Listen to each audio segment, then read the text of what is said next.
Buenos días, vamos a empezar con la primera de las unidades de trabajo del módulo de producción de leche, huevos y animales para vida. Al igual que hicimos con el módulo de carne, vamos a hacer una primera unidad de trabajo relacionada con la introducción a la producción de leche. Vamos a ver una serie de conceptos y repasar las razas más importantes relacionadas con la producción láctea. Aquí podéis ver el índice, 6 puntos en total. El primero hablaremos de las principales razas productoras de leche, después definiremos leche, hablaremos de la calidad de la misma. El punto 4 y 5 van sobre la anatomía y la fisiología de la glándula mamaria y el sexto va sobre el ordeño. Empezamos, al igual que hicimos con la unidad de trabajo de carne, empezamos con el bovino, con el vacuno de leche. En cuanto a vacuno de leche en España, las principales razas productoras de leche son todas razas integradas. Aunque hay razas autóctonas productoras de leche, todas están en el norte de la península y no tienen mucha importancia, no son especialmente buenas produciendo leche, por tanto no se han distribuido por el resto de España. En cuanto a las razas integradas, que os recuerdo que son aquellas que son extranjeras, pero que se están criando en España y que hay un suficiente número en España como para decir que esa raza está dentro de las razas españolas, pues tenemos tres. La principal de todas es la Holstein Friesian, la sigue la Frisona y la tercera en importancia es la Pardo Alpina, muy lejos ya de las dos anteriores, ¿vale? Pero la principal es la Holstein Friesian. Empezamos con la Holstein Friesian. Si os fijáis en la foto, parece una frisona. Pues es que es la descendiente de la frisona. Lo que hicieron los americanos fue cogieron la mejor raza lechera del mundo, que es la frisona, se la llevaron a Estados Unidos y la mejoraron.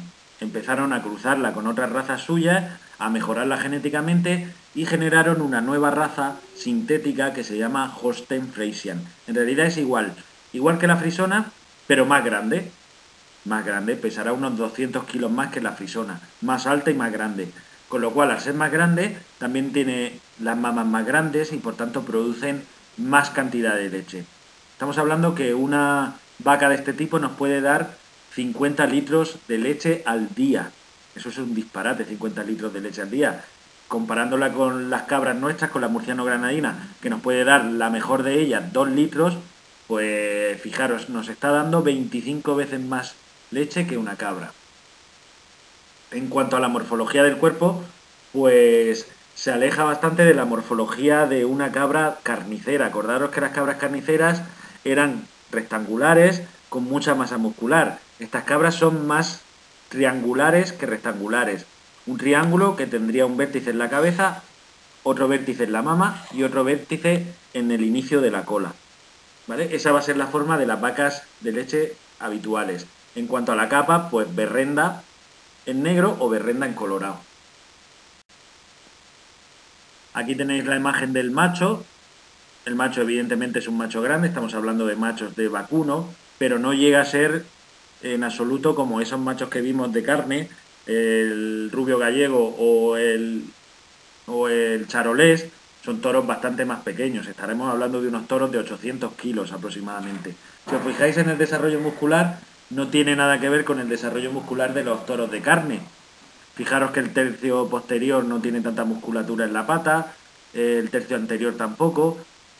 Son toros que no se han ido seleccionando para carne, por lo tanto no tienen esa morfología tan musculosa de los toros de carne. En cuanto a las características de esta raza, podemos ver que es la raza lechera más explotada del mundo, por encima de la frisona, por supuesto, y ya del resto a años luz. Es una raza creada en Estados Unidos a partir de la frisona y otras razas, eso ya lo hemos visto.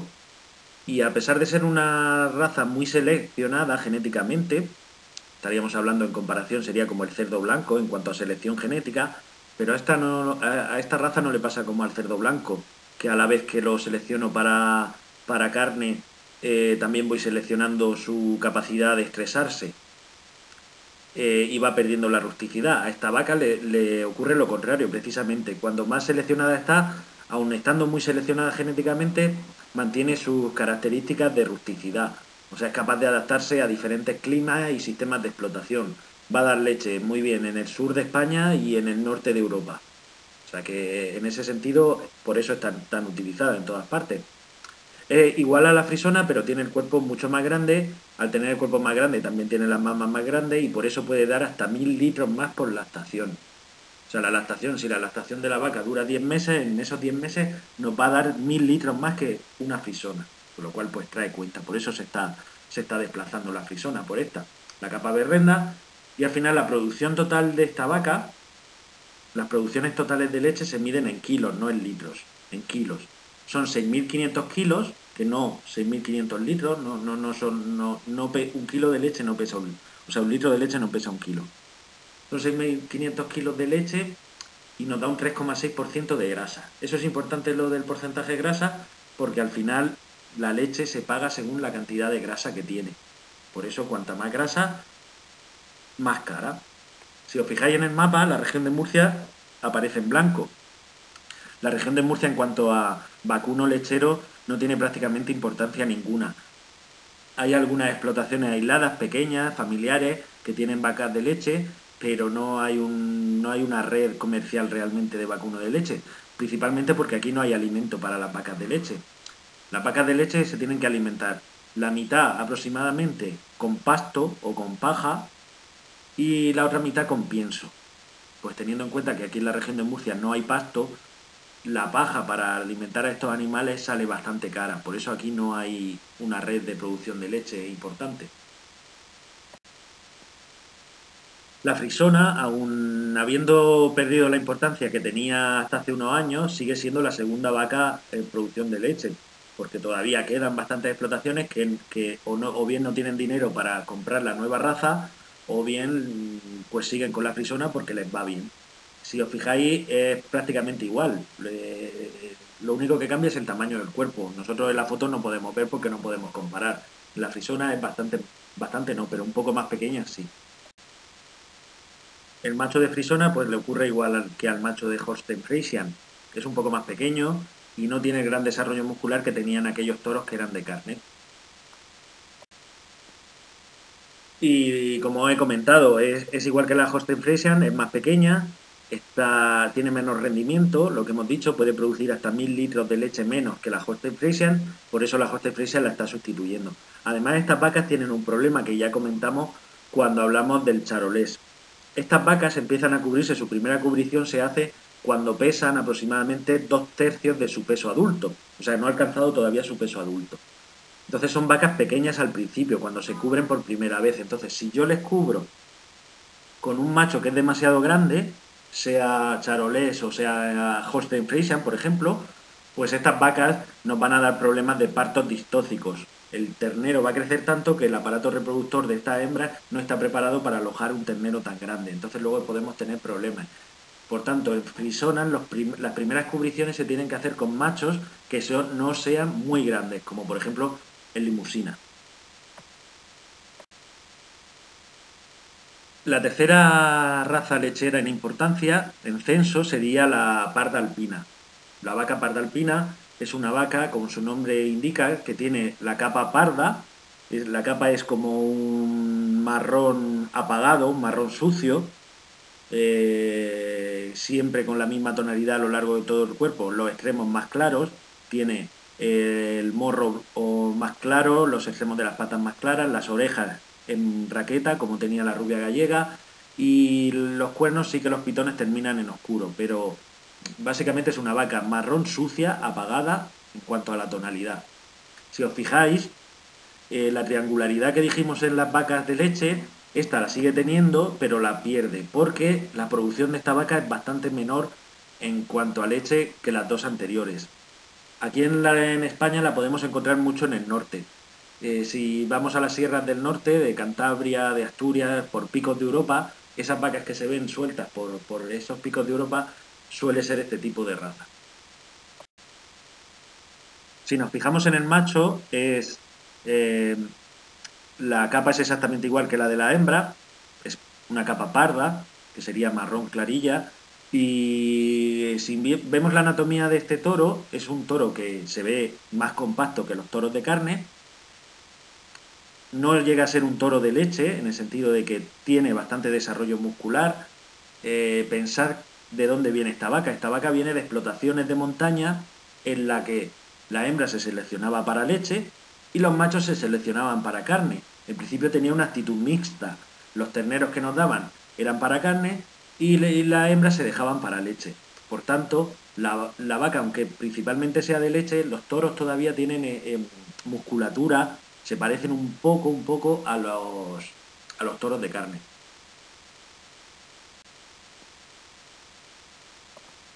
Como os he dicho, es un animal de doble actitud, carne-leche.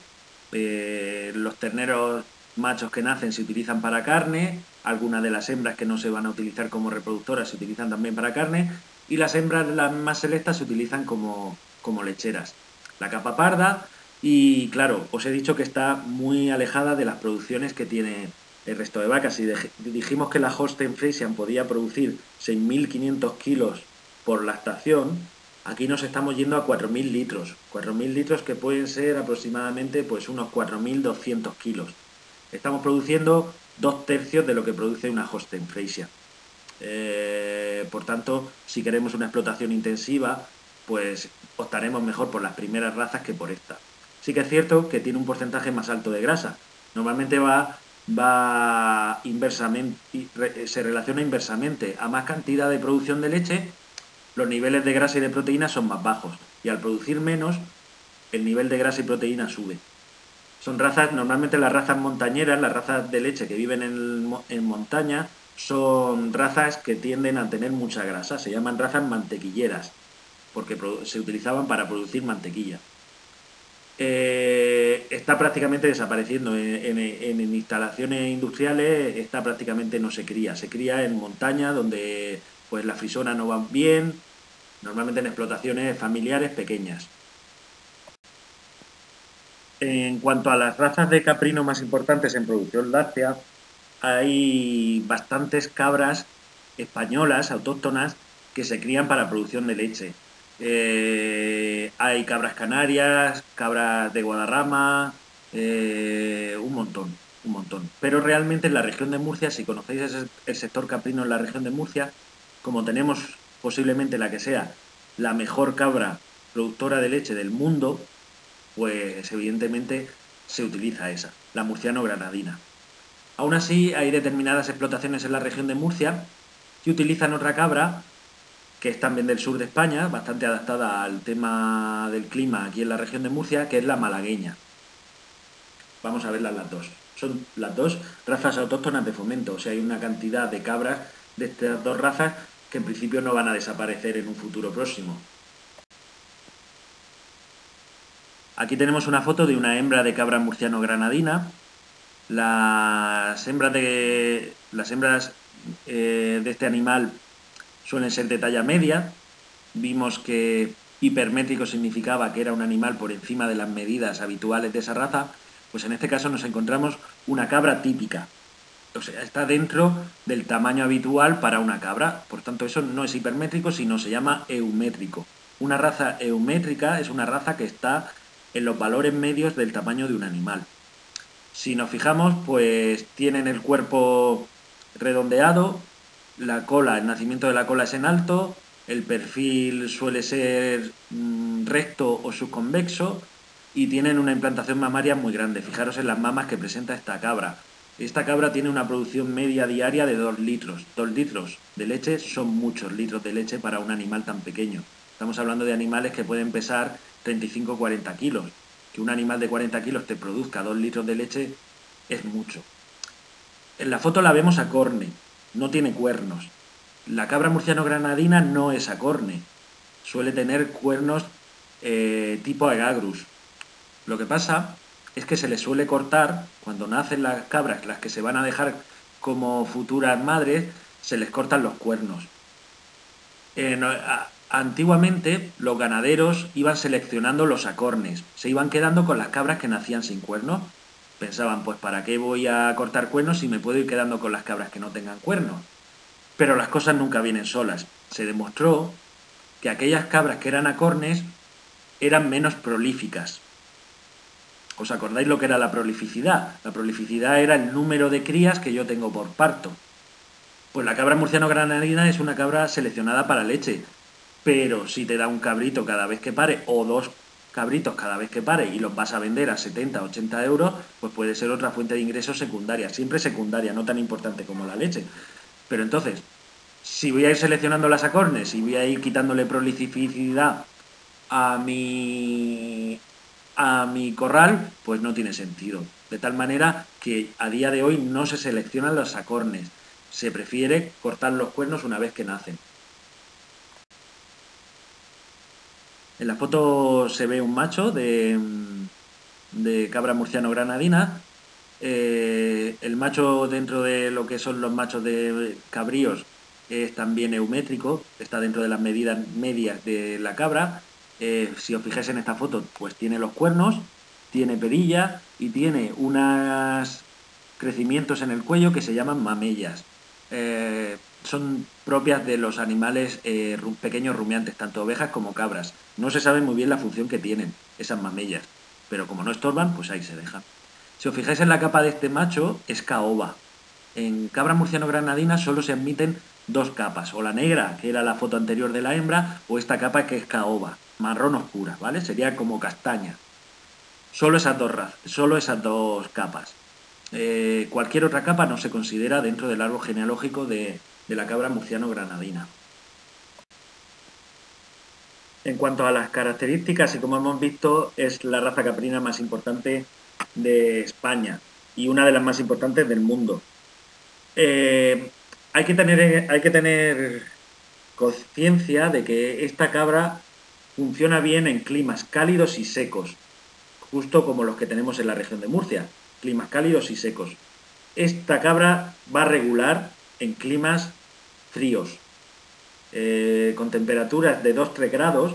La cabra empieza a tener frío y empieza a bajar su producción, con lo cual, por ejemplo, no sería una buena cabra para llevarla al norte de Europa o incluso al norte de España, porque otras de las cosas que necesitan son climas secos. Van muy mal cuando llueve mucho, sobre todo por el tema del encharcamiento del terreno. Si tienen los corrales encharcados, empiezan las pezuñas a podrirse y la cabra empieza a cojear. Al cojear come menos y por tanto produce menos. Por tanto, el mejor clima para la cabra murciano-granadina es el nuestro. Climas cálidos y climas secos. Tiene gran desarrollo de las ubres, un perfil subcóncavo, son neumétricos, como os he dicho, tienen un tamaño medio para ser cabra. Se han seleccionado los acornes, aunque se ha visto que son menos fértiles, lo que os he comentado. Y la capa negra o caoba, y la producción, estamos hablando de una producción de 500 kilos en 7 meses o 700 kilos en 8 o 9 meses. Las lactaciones de la cabra murciano-granadina pueden llegar a 10 meses de lactación, aunque en la región de Murcia a los cabreros les gusta hacer lactaciones de 7 meses. Eso ya va a opción del ganadero. Si la hacemos de 7 meses nos producirá 500 kilos, si la hacemos de 8 o 9 meses, incluso 10, pues en torno a los 700 kilos. En cuanto a la cabra malagueña, la veis en la foto, tiene la capa que podríamos decir retinta. Fijaros que no es caoba, no es castaña oscura, es roja, por tanto sería una capa retinta. El desarrollo mamario es muy parecido al de la cabra murciano-granadina. Si os fijáis, los pezones son más piramidales que los de la cabra murciano-granadina. Se seleccionan normalmente como los que hay en la foto, con los pezones hacia adelante, para que sea más fácil ponerlos en las pezoneras de la ordeñadora.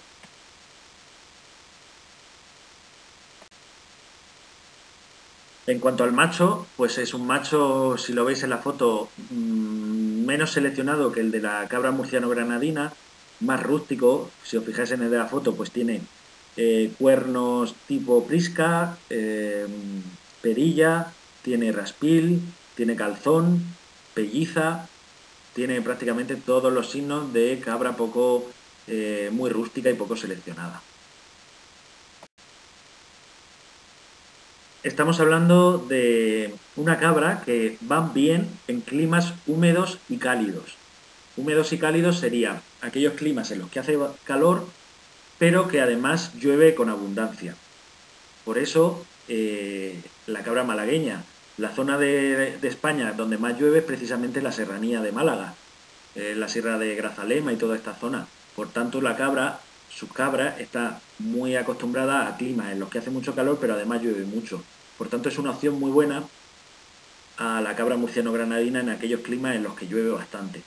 Es otra cabra eumétrica, tiene la capa marrón, retinta, pueden presentar cuernos tipo prisca, aunque también hay algunas que tienen agagrus, calzón y raspil. La producción estamos hablando de 500 kilos por lactación, produce un poco menos que la murciano-granadina. Solo vamos a repasar esas 5 razas productoras de leche porque al final son las que en el sur español las más importantes, por tanto no vamos a ver ninguna más.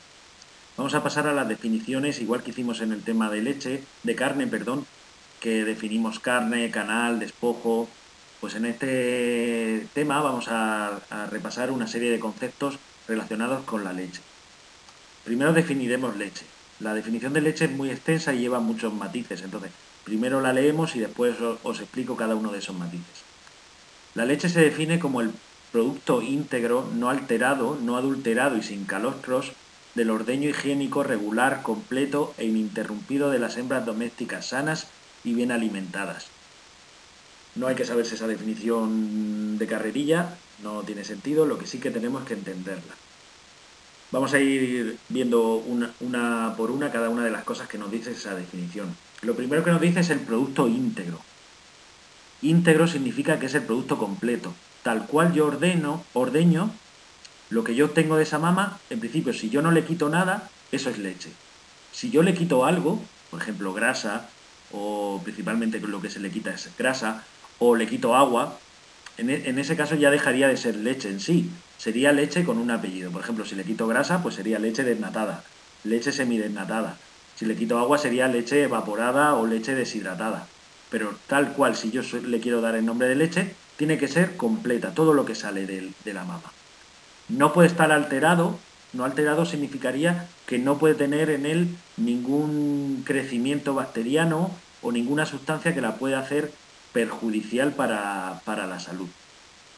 No adulterado significa que yo no le puedo añadir nada externo a la leche. Adulterar un producto significa añadirle algo, normalmente con una intencionalidad maliciosa, para modificar sus características. Por ejemplo, si yo tengo una leche que está muy contaminada, pues podría tener la mala idea de añadirle lejía, como a algunos productores hacían. Le añadían lejía, mataban los gérmenes y esa leche estaba ya libre de gérmenes. Otra cosa que hacían algunos productores era que cuando la leche estaba muy cara, lo que hacían era añadirle agua, la aguaban. ¿Para qué? Pues para que en lugar de venir y recogerte 5.000 litros de leche, pues al aguarla, pues vinieran y te recogieran 6.000. Le añadían 1.000 por la patilla. Pues eso es adulterar un producto. No se puede adulterar la leche, está terminalmente prohibido.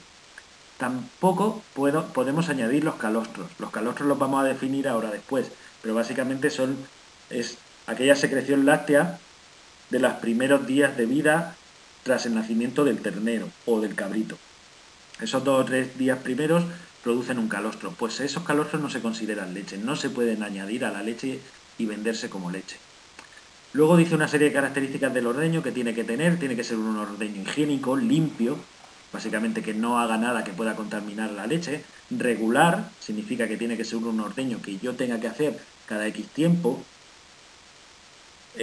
pues una vez al día, 2 veces al día, dependiendo de la raza y de la especie, pero tiene que ser continuado, tiene que ser completo e ininterrumpido. Yo no puedo ir a ordeñar mi cabra hoy, ordeñar mi cabra dentro de una semana o dentro de 2 semanas. En ese caso, la leche se altera y no sería considerada como leche. Y tiene que provenir de hembras domésticas. No vale, ¿qué os podría yo decir?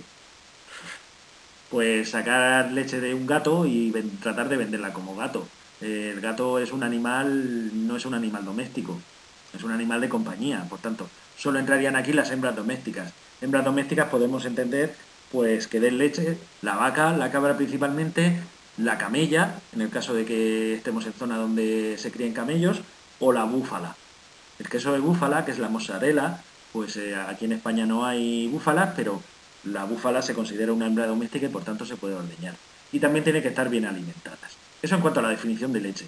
Si definimos calostro, pues el calostro es la secreción láctea que se produce en los 3-4 primeros días tras nacer la cría y que tiene dos funciones. La función de ese calostro es, por un lado, aportar la inmunidad necesaria que el animal cachorro no tiene.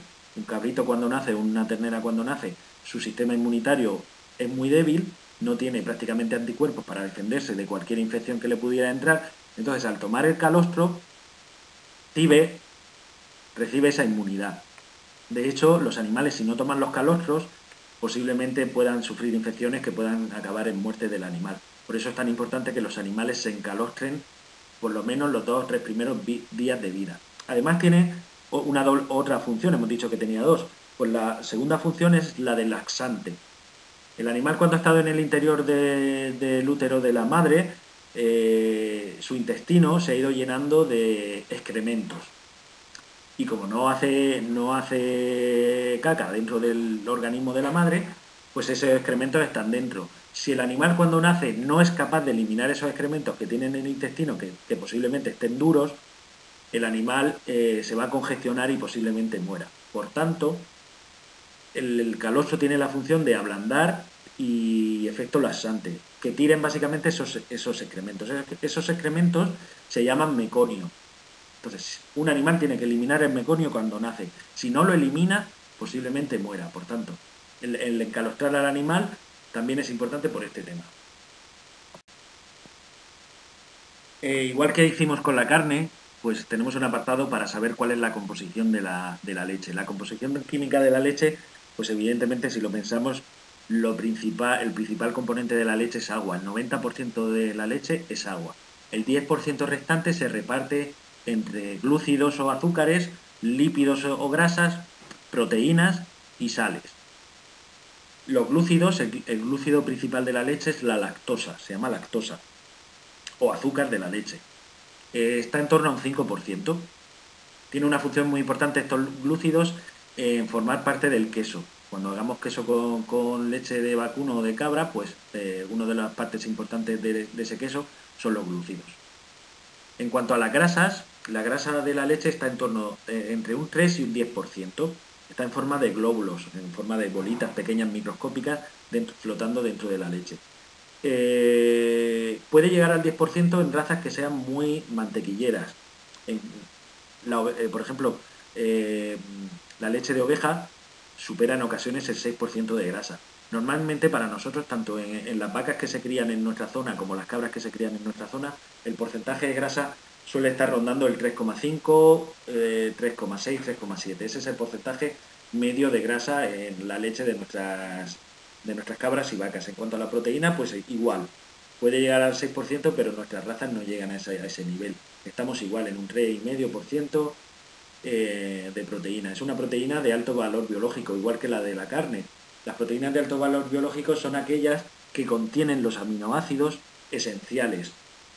Los aminoácidos son, como si dijéramos, las piezas que posteriormente van a formar nuestras proteínas, nuestros músculos, nuestros huesos, nuestra sangre. Si nosotros esas piezas no las tomamos de la naturaleza, existen piezas de esas que nosotros no somos capaces de sintetizar, las tenemos que tomar de la naturaleza y son los aminoácidos esenciales. Si no los tomamos, pues no los podemos fabricar nosotros, con lo cual pues vamos a tener carencias de ese tipo de aminoácidos. Pues las proteínas, tanto la de la carne como la de la leche, contienen esas piezas, por eso se dice que son proteínas de alto valor biológico. En cuanto a sales, pues contiene un 1% de sal, calcio sobre todo, fósforo, y luego contiene otra serie de sustancias que no son proteínas, pero que llevan nitrógeno, algo de urea, aminoácidos y tal. Aquí tenéis una tabla resumen de los porcentajes de grasa, lactosa y proteína de las tres especies principales de producción de leche en España. La lactosa me da un poco igual, la proteína sí que me importa, la proteína y la grasa, porque al final es lo que nos paga la leche según el nivel que tengan. Si os fijáis en la cabra tiene un 3,7% de proteína y un 4% de grasa. La leche es un poco más grasa que la de vaca. En cuanto a la de vaca, tiene un 3,4%, un 3,7% de grasa. A mí me interesa que os quedéis, pues eso, que tiene un 3,5, un 3,6, 3,7, tanto de proteína como de grasa. Pero hay una cosa importante. Ya os he dicho antes que conforme el animal va produciendo más leche, los niveles de proteína y grasa bajan. Y al contrario, cuando el nivel de leche de la cabra o de la vaca van bajando, el nivel de proteína y grasa aumenta. Es interesante que conozcáis muy bien, pregunta de examen, muy bien este gráfico. Este gráfico representa la curva de lactación en vacuno. Es exactamente igual para caprino. Vamos a explicarlo. Si os fijáis, al final es una gráfica en la que en el eje horizontal se representan los meses de lactación. Esos meses de lactación van desde la esquina, que sería el mes 0, hasta el otro extremo, que sería el mes 10. La lactación en vacunos son 10 meses, igual que en caprino, 10 meses ordeñándose. Pues en el eje horizontal representamos el mes de lactación y en el eje vertical, el que va hacia arriba, vamos a representar los litros de leche, los litros que me produce de leche a lo largo de esos meses. Si os fijáis en la curva, que empieza casi en la esquina, es una curva que va subiendo y en torno al segundo o tercer mes alcanza su máximo y a partir de ahí va bajando, ¿vale? Esa curva es la curva de producción de leche. Al segundo o tercer mes alcanza el máximo, que se conoce como pico de lactación. El pico de lactación es el punto de producción máxima de leche de nuestra hembra, sea una cabra o sea una vaca. En el caso de la vaca, como es este caso, para una lactación media, pues diríamos que en el segundo mes y medio alcanza los 40 litros de producción de leche y a partir de ahí empieza a decrecer a un ritmo más lento, pero cada día me irá dando un pelín menos de leche hasta que llegamos al día 10, que no es que deje de producir leche totalmente, sino que el ganadero lo que hace es secar a ese animal. Secar significa que deja de ordeñarlo y por tanto deja de producir leche. Si os fijáis en las otras dos curvas, las que empiezan bajando y luego suben, son la curva de grasa y la curva de proteína. Fijaros que van al revés. Mientras que la leche va subiendo, la curva de grasa y la curva de proteína van bajando. Llegan al punto máximo, al pico de lactación. ¿Qué ocurre con la grasa y la proteína en el pico de lactación? Pues que son valores mínimos. Es cuando menos grasa y menos proteína tiene la leche. Cuando el pico de lactación se supera y la producción láctea empieza a bajar, pues entonces los contenidos de grasa y proteína se van recuperando y van subiendo. Ya os digo que esta gráfica es importantísima que la conozcáis y que la manejéis. En cuanto al valor nutritivo, ya lo hemos comentado, que es un alimento que contiene proteínas de alto valor nutritivo y es bastante equilibrado en cuanto a su contenido de grasa, de azúcares y de proteínas. Lo que hay que tener un poco de cuidado y que posiblemente sea lo que le da mala fama a la leche es el tema de la transmisión de zoonosis a través de la leche, sobre todo tuberculosis y brucelosis. La brucelosis, sobre todo, a lo mejor la conocéis porque se llamaban fiebres de Malta y antes, ahora unos 30 o 40 años, aparecían con bastante frecuencia porque las cabras y las ovejas tenían mucha brucelosis. A día de hoy está desapareciendo pues por dos motivos, porque la leche se esteriliza o pasteuriza, con lo cual mueren las bacterias, y también porque las campañas de saneamiento ganadero están haciendo que estas dos enfermedades vayan desapareciendo poco a poco. También puede contener sustancias extrañas, pues metales, detergentes, de restos de la limpieza de la sala de ordeño, antibióticos de algún animal que haya estado en tratamiento, que al final pasa a la leche, aunque todo eso está terminantemente prohibido que aparezca en la leche. Los tratamientos de pasteurización y esterilización al final son los que están higienizando la leche contra enfermedades y hacen que la leche sea un producto seguro. Ya hemos visto que la leche se definía como el producto íntegro, sin adulterar, sin contaminar, resultado del ordeño continuo de las hembras domésticas sanas. Pero hay muchos tipos de leche y muchos apellidos que le podemos poner a la leche. Hay una clasificación que es la que vamos a ver, que la diferencia pues según sus características. La leche natural o cruda sería aquella que sale tal cual de la ubre de la hembra, la que obtenemos al ordeñar directamente, sin que haya sufrido ningún tratamiento térmico. Tratamientos térmicos se refiere a pasteurización o esterilización. En el momento que yo ordeño y no le hago ningún tratamiento por calor, esa leche es natural o cruda, se llama. La leche certificada es aquella que procede de explotaciones ganaderas en el que se ha seguido un riguroso control sanitario oficial. O sea, en el que hay un veterinario de una asociación de defensa sanitaria que le está haciendo una serie de controles a ese ganado para que esa leche esté libre de enfermedades. Esa leche se conoce con el nombre de certificada. La leche higienizada sería el siguiente paso a la leche natural o cruda. Sería cuando cojo la leche natural o cruda y la someto a un tratamiento, normalmente por calor, para eliminar de ella todos los gérmenes que pudieran ser perjudiciales. Eso es leche higienizada. Dentro de la leche higienizada hay 3 tipos. Está la pasteurizada, la esterilizada y la UHT. La pasteurizada es la que se somete a un tratamiento con calor relativamente suave. Se lleva hasta los 74 grados centígrados y se deja ahí a esos 74 grados centígrados durante 15 segundos. Ese tratamiento térmico lo que hace es destruir todos los gérmenes que son perjudiciales. No todos, solamente los perjudiciales. ¿Qué ocurre con esa leche? Que sigue conteniendo gérmenes. Entonces, si yo la dejo fuera del frigorífico, fuera de refrigeración, en cuestión de un día o 2 días se pone mala. Empieza a cuajarse, a acidificarse. Entonces la leche pasteurizada se vende en los supermercados siempre en refrigeración. Y una vez que se abre se debe de consumir en cuestión de eso, de un día a 2 días se debe consumir. Lo siguiente sería la leche esterilizada. La leche esterilizada lo destruye todo, destruye los gérmenes, todos, los malos, los buenos, todos, con lo cual esa leche aguanta muchísimo más. Se somete a un tratamiento térmico de 110 grados. Esos 110 grados matan prácticamente todo y se someten durante 20 minutos. Con lo cual en esos Tetrabric ya prácticamente no hay nada. Luego está la leche UHT, que son las iniciales de Ultra High Temperature, ultra alta temperatura, que son tratamientos hasta 150 grados durante 2 segundos. Esos son los tratamientos que se le da a la leche en Tetrabric, que aguanta muchísimo porque en ellos prácticamente no existe ningún germen. En cuanto a otros tipos de leche, nos encontramos las especiales. Son leches especiales, por ejemplo la concentrada, que es aquella leche a la que se le ha quitado parte de su contenido de agua y luego para regenerarla simplemente hay que añadirle agua. La leche desnatada, que es aquella que se reduce el contenido de grasa del 3,5% que tenía una leche entera normal, pues baja por debajo del 1%, un 0,6, 0,8, depende de la leche desnatada.